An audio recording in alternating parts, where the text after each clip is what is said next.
This about Coulomb's law. Coulomb's law tells us about first the force experienced by 2 point charges. Second, it tells us about the nature of force. That is, if force is positive, then its nature is repulsive. If the force is negative, then its nature is attractive. So this is your Coulomb's law. So from here, Coulomb's law is applicable for point charges, and it tells us the force between the point charges. Let us consider here, I am considering here 2 point charges. This is Q1 and here it is Q2, and these positive point charges are separated by a distance small r. Then according to Coulomb's law, the force between them first is directly proportional to the product of charges, that is Q1 and Q2, and second inversely proportional to the square of distance between them. So here small r is a distance between them, so it is r square. Combining both, combining both 1 and 2, we get the force is proportional to the product of charges Q1 Q2 divided by r square. This is your Coulomb's law. Now if I remove this proportionality, I have to introduce a constant, that is force between these two charges is equal to K Q1 Q2 divided by r square. So this is your Coulomb's law. Now here the K is known as constant. Now this value of constant is different in different mediums, or it depends upon the medium. So if it is free space, or we call it as a vacuum, then the value of K is equal to 1 upon 4 pi epsilon naught. If it is some medium, if these charges are placed in some medium, then the value of K is equal to 1 upon 4 pi epsilon. Now let in vacuum is 1 upon 4 pi epsilon naught Q1 Q2 divided by r square. So this is your force in vacuum.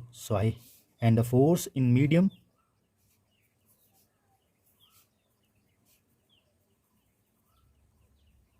is 1 upon 4 pi epsilon Q1 Q2 divided by r square. So these are the two forces.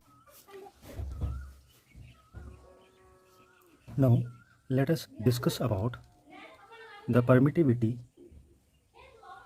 Now this is a force in vacuum is 1 upon 4 pi epsilon naught Q1 Q2 upon r square, and the force in medium in which the charges are placed is 1 upon 4 pi epsilon Q1 Q2 upon r square.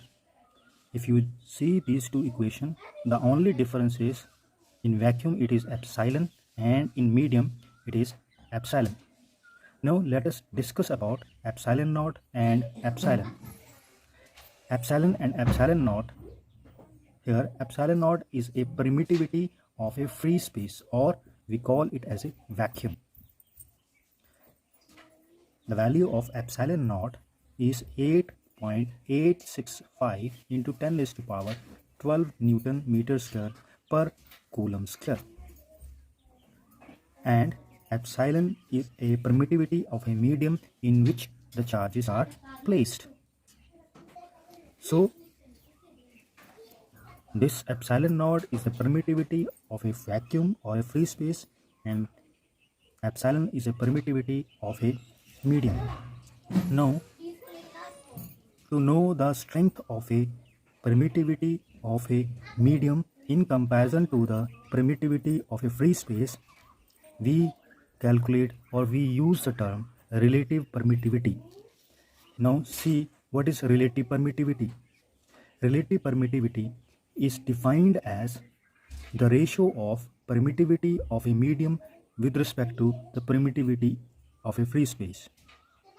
Means how much times the permittivity of a medium is more as compared to the permittivity of a free space. Now to discuss it more, let us discuss what is the ratio of the force between the two charges when they are placed in a medium and in vacuum.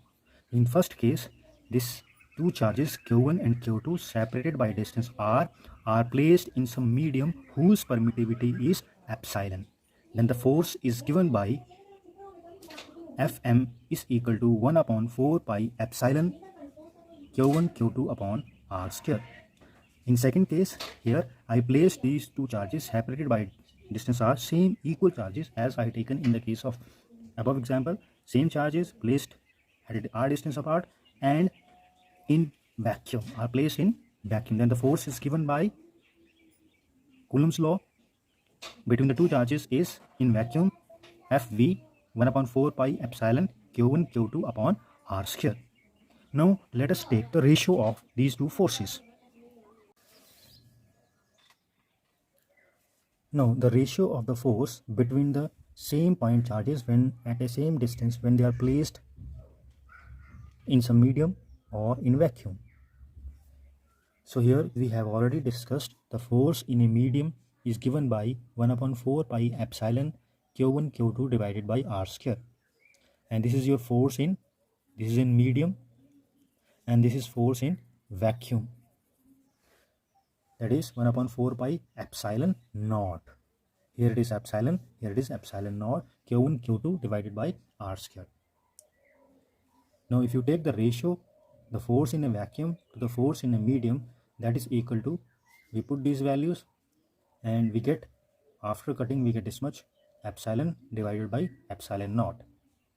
The force in a vacuum to the force in a medium is equal to epsilon divided by epsilon naught. We already know that the permittivity of a medium is always greater than the permittivity in a vacuum, a free space. Then the epsilon r is always greater than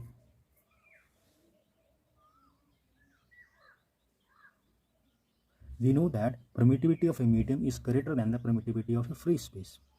So if you take the ratio, that will be always greater than 1. That is, if you divide more factor with a smaller digit, then this factor will be greater than, always be greater than 1. So here also it is greater than 1 and we get this much. So that is the force in vacuum for two positive charge is always greater than the force in a medium when we calculate the force between the same charges and are at same distance apart.